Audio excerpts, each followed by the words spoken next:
AB star news देख रहे हैं आप और मैं हूं आपके साथ कोमल गंगवार। आज के शो में हम बात करेंगे ताज़ा खबरों की। शुरुआत करते हैं हम पहले कोरोना के आंकड़ों से। क्या कहता है आज का कोरोना आंकड़ा 13 जुलाई और कितने आंकड़े बढ़ चुके हैं, कितने डिजिट्स हैं आज के आंकड़ों में, तो बताएं। आज अगर 24 घंटों की बात कर लें तो 24 घंटों में 28,701 लोग संक्रमित मिले हैं। कोरोना वायरस का आतंक लगातार बढ़ता ही जा रहा है। वहीं अगर बात कर ली जाए टोटल आंकड़े की भारत में तो 8,78,000 तक ये आंकड़ा पहुंच चुका है। वहीं अगर बात कर ली जाए कितने लोग की मौत हुई है पिछले 24 घंटों में तो 500 लोगों की मौत हुई है और वहीं 23,000 के पार इसी के साथ ये आंकड़ा पहुंच चुका है। कोरोना संक्रमितों का आंकड़ा काफ़ी तेज़ी से बढ़ रहा है। वहीं अगर बात करें रिकवरी रेट की तो रिकवरी रेट ठीक होता नज़र आ रहा है। बता दें पिछले 24 घंटों में 18,850 लोग स्वस्थ हुए हैं। कुल मिला के 5,53,471 लोग अब तक ठीक हो चुके हैं कोरोना से। हालांकि अभी भी एक्टिव केसेस की अगर बात की जाए तो ये आंकड़ा 3,01,609 है। हालांकि जो सही होने की प्रतिक्रिया है, वो जो प्रक्रिया है वो ठीक होती हुई नज़र आ रही है। जो तारीफ़ की जा रही थी कि रिकवरी रेट बढ़ता हुआ नज़र आ रहा है, तो कह सकते हैं ऐसा कि हाँ, कोरोना से ठीक होने वाले मरीजों का आंकड़ा बढ़ता हुआ नज़र आ रहा है। अब खबरों की बात कर लें तो पहली खबर हम दैनिक जागरण की ले लेते हैं। तो पहली खबर, सीएम शिवराज ने किया विभागों का बंटवारा। तो बताते हैं कौन सा विभाग किसको मिला। लेकिन इससे पहले आपको ये भी बता दें कि काफ़ी दिनों से जो सियासी संग्राम चल रहा था विभागों को बांटने को लेकर, वो ख़त्म हो चुका है। बीते दिन जैसे हमने आपको गुड मॉर्निंग शो के जरिए ही बताया था कि आज विभागों का बंटवारा शुरू हो जाएगा, तो वो बंटवारा हो गया कल।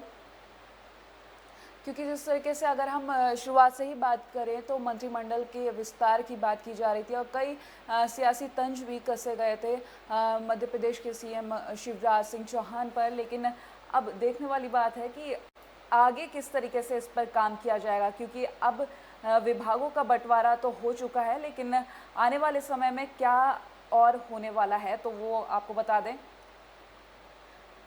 पूरी कहानी किस तरीके से ये बंटवारा हुआ है। और मध्य प्रदेश के मुख्यमंत्री शिवराज सिंह चौहान ने मध्य प्रदेश के मंत्रियों के विभागों का बंटवारा कर दिया है। शिवराज सिंह चौहान ने अपने पास सामान्य प्रशासन, नर्मदा घाटी विकास, विमानन समेत ऐसे समस्त विभाग जो फिलहाल अभी तक किसी को भी सौंपे नहीं गए हैं। नरोत्तम मिश्रा को राज्य के गृह मंत्री, संसदीय मामलों में मंत्री के साथ विधि और न्याय मंत्री के रूप में नियुक्त किया गया है। यशोधरा राजे सिंधिया को खेल और युवा कल्याण राज्य मंत्री और तकनीकी शिक्षा, कौशल विकास एवं रोजगार राज्य मंत्री के रूप में नियुक्त किया गया है।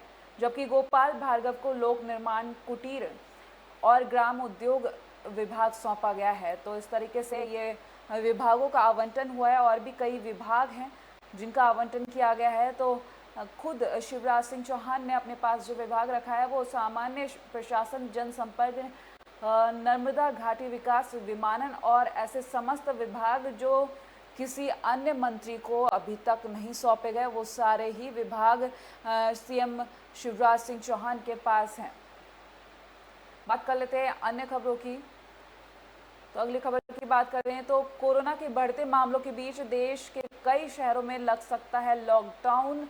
एक बार फिर से अगर अब बात कर ली जाए यूपी की तो यूपी में सैटरडे संडे यानी कि 2 दिन लॉकडाउन कंफर्म कर दिया गया है। 5 दिन ही काम किया जाएगा, जिसके तहत सिर्फ ज़रूरी सुविधाएं ही सैटरडे संडे उपलब्ध रहेंगी, लेकिन बाकी के 5 दिन काम किया जा सकेगा। सैटरडे संडे काम नहीं होगा। तो इस दौरान सभी बाज़ार बंद रहेंगे और साथ ही साथ जो ज़रूरी इमरजेंसी सुविधाएं, जैसे अगर शुरुआत के लॉकडाउन की बात की जाए उसी तरीके से ये सैटरडे संडे का लॉकडाउन रहने वाला है। तो खबर की बात करें, देश में कोरोना वायरस संक्रमण के मामले 8.5 लाख के करीब पहुंच चुके हैं। जिस तरीके से अगर रियल एक आंकड़ा बताएं तो 8,78,000 आंकड़ा पहुंच चुका है। वहीं आने वाले दिनों में बेंगलुरु और पुणे समेत कई शहरों के अधिकारी अलग अलग अवधियों के लिए लॉकडाउन पुनः लागू करने की तैयारी कर रहे हैं। कर्नाटक और तमिलनाडु ने रविवार का लॉकडाउन लगा रखा है। असम, अरुणाचल प्रदेश, मेघालय और बिहार जैसे राज्यों ने अलग अलग अवधियों में क्षेत्रवार लॉकडाउन की घोषणा की है। कर्नाटक सरकार ने बेंगलुरु में 14 जुलाई से 7 दिन के लिए पूरी तरह लॉकडाउन की घोषणा की है। वहीं महाराष्ट्र ने पहले पुणे और पिंपरी चिंचवाड़ में 13 से और 23 जुलाई तक एक व्यापक लॉकडाउन की घोषणा की थी। तो इस तरीके से ये लॉकडाउन की घोषणा की गई। हालांकि अगर बात कर ली जाए उत्तर प्रदेश की, तो उत्तर प्रदेश में पहले 55 घंटों का लॉकडाउन घोषित किया गया। जी हाँ, 10 जो जुलाई के बाद लॉकडाउन की घोषणा की गई, 55 घंटों का लॉकडाउन। हफ्ते के अब उसके बाद हफ्ते के 2 दिन लॉकडाउन करने का निर्णय लिया गया है योगी सरकार की तरफ से। मिनी लॉकडाउन के तहत प्रदेश में अब सिर्फ 5 दिन कार्यालय और बाजार खुलेंगे, यानी कि कोरोना संक्रमण काल तक प्रदेश में 5 डे वीक रहेगा। तो इसी के तहत काम भी किया जाएगा। 2 दिन जो है सभी ऑफिसेज बाजार बंद रहेंगे। हालांकि जो ज़रूरी चीज़ें हैं, ज़रूरी एसेंशियल चीज़ें हैं, वो जैसे जारी हैं वैसे ही रहेंगी। और आगे की अगर बात करें तो ऑफिसेस जो है जहां पर ज़रूरी काम होते हैं, इमरजेंसी जैसे एसेंशियल कहा जाए, तो वो कंटिन्यू रहेंगे। अगली खबर की बात कर लेते हैं। तो राजस्थान में भी दोहराई जा सकती है मध्य प्रदेश की राजनीति। बता दें किस तरीके से राजस्थान सरकार में हलचल मची है। बीते दिन हमने आपको बताया था कि 16 विधायक मानेसर पहुंचे थे होटल में, और 5 विधायक दिल्ली के होटल में पहुंचे थे। इसके बाद और भी विधायकों की जाने की खबर आई थी। तो अब आपको पूरी खबर बता दें इस वक्त क्या कहता है दैनिक जागरण इस खबर को लेकर। सचिन पायलट का ये बगावती तेवर नहीं बदला तो मध्य प्रदेश की तरह राजस्थान में भी भाजपा सत्ता में बदलाव के लिए पूरी तरह बैठी हुई है। पायलट ने अब भाजपा नेताओं से संपर्क में होने की बात कांग्रेस से कई वरिष्ठ नेता अनौपचारिक बातचीत में स्वीकार भी कर रहे हैं। पार्टी में एक वरिष्ठ नेता ने तो साफ कहा है कि पायलट के तेवरों को देखते हुए इनके बगावत ने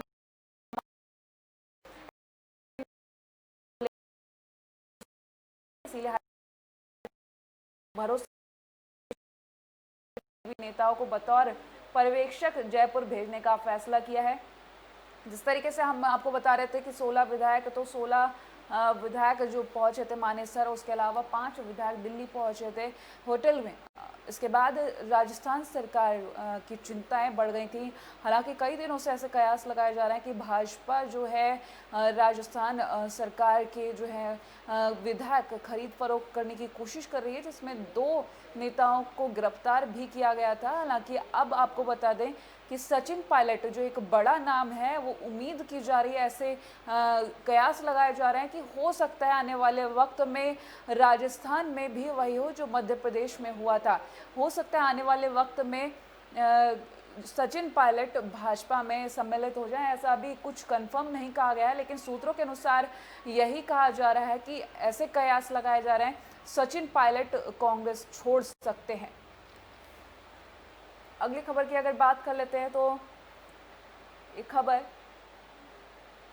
कश्मीर में अनंतनाग में मुठभेड़ जारी, एक आतंकी ढेर। तो कश्मीर में बीते दिन भी आतंकी ढेर हुए थे और सेना की वर्दी पहन के वो आतंकी घुसने की कोशिश कर रहा था, और आज भी अगर बात करें तो एक आतंकी ढेर हुआ है। अगली खबर की अगर बात करें तो डीजल ने बनाया ऐतिहासिक रिकॉर्ड, पहली बार 81 पार पहुंचा। अगर पेट्रोल डीजल की कीमतों की बात करी जाए तो जनता काफ़ी ज़्यादा परेशान हो चुकी है, क्योंकि लॉकडाउन के वक्त में अगर पेट्रोल डीजल के दाम इसी तरह से बढ़ते जा रहे हैं तो जाहिर सी बात है उन लोगों की परेशानियां बढ़ती ही जाएंगी। तो अगली खबर की बात करते हैं। सोमवार को देश में डीजल की कीमतों ने इतिहास बना दिया। डीजल की कीमत पहली बार 81 रुपये के पार पहुंच गई है। सोमवार को डीजल की कीमत में प्रति लीटर 11 पैसे की बढ़ोतरी हुई, जिसके बाद दिल्ली में डीजल की कीमत 81 रुपये 5 पैसे के उच्चतम स्तर पर गई है। तो हालांकि पेट्रोल की कीमतों में कोई बदलाव नहीं हुआ और ये स्थिर है। डीजल की कीमतों की अगर बात की जाए तो ये कीमत बढ़ती जा रही है और एक नया रिकॉर्ड स्थापित हुआ है। बता दें कि डीजल की कीमतों में जो बढ़ाव देखा जा रहा है उससे लोग आश्चर्यचकित हैं। हालांकि कई जगह विरोध भी देखने को मिला है। पेट्रोल डीजल की कीमतें जो बढ़ती जा रही हैं उसको देखते हुए अभी आज की अगर बात करें तो सिर्फ डीजल की कीमतों में बढ़ोतरी हुई है, पेट्रोल की कीमत में बढ़ोतरी नहीं हुई है। बात कर लेते हैं अब अगली खबर की। तो ये खबर हम बात कर लेते हैं अब अमर उजाला की खबरों की। तो पहली खबर जो है अमर उजाला के अनुसार वो राजस्थान में पायलट ने की बगावत, दावा गहलोत सरकार अल्पमत में। तो अगर राजस्थान सरकार की बात कर ली जाए तो अमर उजाला के अनुसार भी पहली खबर यही है कि राजस्थान सरकार में उथल पुथल देखी जा रही है। उप मुख्यमंत्री ने कहा मेरे साथ 30 विधायक, आज हो जाएगा फैसला। सुबह 10:30 बजे जयपुर में विधायक दल की बैठक, व्हीप जारी, पायलट नहीं जाएंगे। तो साफ देखा जा रहा है कि सचिन पायलट के जो बदले हुए तेवर हैं उनसे राजस्थान सरकार में किस तरीके से उथल पुथल मची हुई। हालांकि मध्य प्रदेश में जो भी हुआ वो किसी से छुपा हुआ नहीं है। तो ऐसे कयास लगाए जा रहे हैं कि मध्य प्रदेश में जो कहानी घटित हुई थी वो दोहराई जा सकती है राजस्थान में भी। बात कर लेते हैं अब अगली खबर की। तो बिकरू कांड, न्यायिक आयोग करेगा सभी मुठभेड़ों की जांच, विकास दुबे और पुलिसकर्मियों के रिश्तों की भी जांच करेगा आयोग। रिटायर्ड जज एसके अग्रवाल होंगे अध्यक्ष। तो इस तरीके से विकास दुबे एनकाउंटर की खबर सामने आई। उसके बाद कई सवाल उठे कि इस तरीके से एनकाउंटर कैसे हुआ। तो अब एक जो जांच बैठी है वो जांच के बाद ही साफ हो सकेगा कि किस तरीके से ये एनकाउंटर हुआ, और कई सवाल हैं, उन सभी सवालों के जवाब भी सामने आएंगे। वहीं अगर बात कर ली जाए अगली खबर की तो हमने आपको बताया था कि एक्टर अमिताभ बच्चन और अभिषेक बच्चन कोरोना पॉजिटिव पाए गए। उनके बाद ऐश्वर्या राय बच्चन और उनकी बेटी आराध्या भी कोरोना पॉजिटिव पाए गए, जिनको आइसोलेट किया गया है। हालांकि सभी का ट्रीटमेंट चल रहा है और देश की जनता जिस तरीके से प्रार्थनाएं कर रही है, सभी ने प्रार्थना की है कि ये लोग जल्दी ठीक हो जाएं। वहीं अगर बात करें अगली खबर की तो डीजल 16 पैसे महंगा और दिल्ली में 80 रुपये 94 पैसे। दिल्ली के दामों की अगर बात की जाए तो दिल्ली में डीजल की कीमत 16 पैसे ज़्यादा हुई है और 80 रुपये 44 पैसे, माफ़ कीजिएगा 94 पैसे दिल्ली में ये दाम। अब अगले पेज की अगर खबर की बात कर ली जाए तो ये खबर जिस तरीके से लगातार हम बात कर रहे हैं कि कोरोना के आंकड़ों के बारे में बात कर लें या फिर राजनीति को लेकर बात कर लें, तो अगर राजनीति को लेकर बात करें तो दैनिक जागरण का पॉलिटिक्स कॉलम क्या कहता है तो वो आपको बता दें। रामविलास की पुरानी लीक पर नई राह बना रहे चिराग, अलग पहचान की। तो आपको बताएं कि क्या है ये पूरी खबर। इस तरीके से बिहार की सियासत में प्रमुख धुरी रही लोक जनशक्ति पार्टी का हालिया रुख एक नए दौर का संकेत दे रहा है, जहां लीक तो पुरानी है और राह नहीं। रामविलास पासवान के नेतृत्व वाली पार्टी की कमान अब उनके बेटे चिराग पासवान के हाथ में। राष्ट्रीय जनतांत्रिक गठबंधन का हिस्सा होते हुए भी चिराग का इन दिनों जिस तरह अपनी सरकार पर प्रत्यक्ष परोक्ष हमलावर रुख है, उसे सियासी हलकों में इस धारणा को बल भी मिल रहा है। तो साफ देखा जा सकता है किस तरीके से अब बीते दिन से जो हम आपको खबरें बता रहे थे कुछ बदलाव देखने को मिल रहा है। हालांकि अगर बात कर ली जाए, हम लगातार बात कर रहे हैं बिहार असेंबली इलेक्शंस की और उसी के तहत जो खबरें सामने आ रही हैं, काफ़ी सारी असमंजस वाली भी खबरें सामने आई हैं। उसी को लेकर आप बात कर लें अगली खबर की। तो एक और कॉलम राजस्थान सरकार को लेकर, राजस्थान में दोहराई जा सकती है एमपी की कहानी, कुछ संभावनाएं हैं। दैनिक जागरण में जो कई कॉलम्स राजस्थान सरकार को लेकर दिए गए हैं, यानी सोचा जा सकता है इस खबर की गंभीरता को किस तरह से राजस्थान सरकार में उथल पुथल है, क्योंकि एमपी में जो इलेक्शंस हुए थे मध्य प्रदेश में उससे कंपेयर किया जा रहा है सीधा राजस्थान में। वहीं अगर बात कर लें अब अगली खबर की तो महामारी से निपटने में केंद्र के दावे पर राहुल ने लगाया सवालिया निशान। खबर की बात करें तो कांग्रेस नेता राहुल गांधी ने सोमवार को केंद्र के उस दावे पर सवाल उठाया है जिसमें कहा गया है कि कोविड-19 महामारी से संग्राम में भारत की स्थिति बेहतर है। कांग्रेस नेता ने ट्वीट किया, कोविड-19 से जूझने में भारत अच्छी स्थिति में है और आगे क्वेश्चन मार्क। इस ट्वीट में उन्होंने एक ग्राफ पोस्ट किया है जिसमें संक्रमण के मामलों का आंकड़ा जो है उसका लेखा जोखा है और साथ ही उन्होंने जो कैप्शन दिया है, India at good position in covid battle, सामने क्वेश्चन मार्क। तो उन्होंने साफ सवालिया निशान खड़ा किया है सरकार के सामने कि क्या वाकई में हम जो कोरोना के आंकड़े हैं वो एक स्थिति में सुधार है। आगे क्वेश्चन मार्क जो लगा है उन्होंने वो सरकार के सामने सवालिया निशान खड़ा करता हुआ नजर आ रहा है। अगली खबर की बात कर लेते हैं। तो ये खबर, दोपहर में कांग्रेस से भाजपा में आए लोधी, शाम को शिवराज ने बनाया निगम अध्यक्ष। तो एक और खबर मध्य प्रदेश की राजनीति से जुड़ी हुई। पूर्व मुख्यमंत्री उमा भारती के प्रयास से भाजपा में शामिल हुए कुंवर प्रद्युम्न सिंह लोधी का सम्मान बढ़ाया गया है।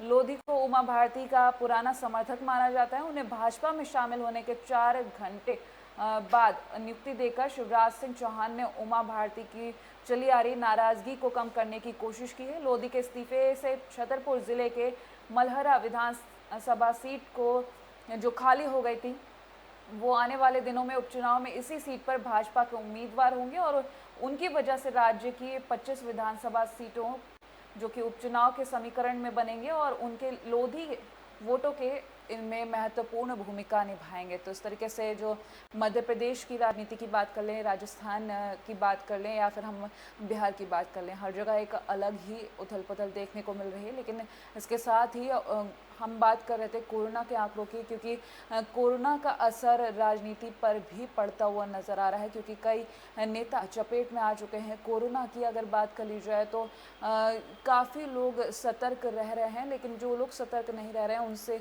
यही कहना है कि इस वक्त कोरोना से बचने की ज़रूरत है, क्योंकि हवा से भी फैलने के जो WHO ने निर्देश दिए थे कि कोरोना हवा से भी फैल सकता है। तो इससे बचने के लिए जाहिर सी बात है आप घर से कम निकलें और अपनी सुरक्षा अपने ही हाथ। तो बाहर अगर निकलें, मास्क, सैनिटाइज़र और सोशल डिस्टेंसिंग, इन 3 चीज़ों का उपयोग ज़रूर करें, क्योंकि जब तक आप खुद सतर्क रहेंगे तभी तक सुरक्षित रहेंगे। तो इसी के साथ गुड मॉर्निंग भारत में आज के लिए इतना ही।